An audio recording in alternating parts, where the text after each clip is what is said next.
Hello mga kayeters, ayan, alam ko lahat may say sa break up ng Katniel at isa na din ako doon.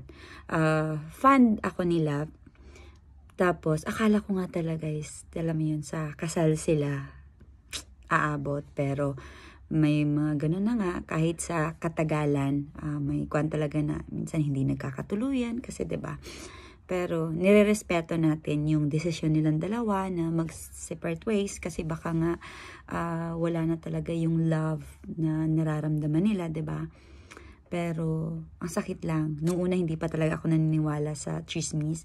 Pero nung naglabas na ng statement si Kat, hindi ko ma-imagine kung ano yung pain na nararanasan niya this time. Kasi alam naman natin, 'di ba, kung paano yung sakit kasi na-experience din natin. Pero let them, anong tawag nito? Let them heal at saka ipag-pray natin sila na maging okay din silang dalawa. Ganun naman talaga ang buhay. Pero at least is naghiwalay sila na ang tawag nito na in good terms or something like that. At least may respeto pa rin sa isa't isa, na yung bang walang mga hate words na naririnig natin or naglalabasan galing sa kanilang dalawa. At least andun pa yung love at saka respeto sa isa't isa.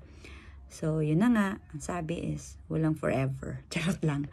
Hindi, may forever. Meron yan. Siguro, hindi lang talaga sila para sa isa't isa. Sa ngayon.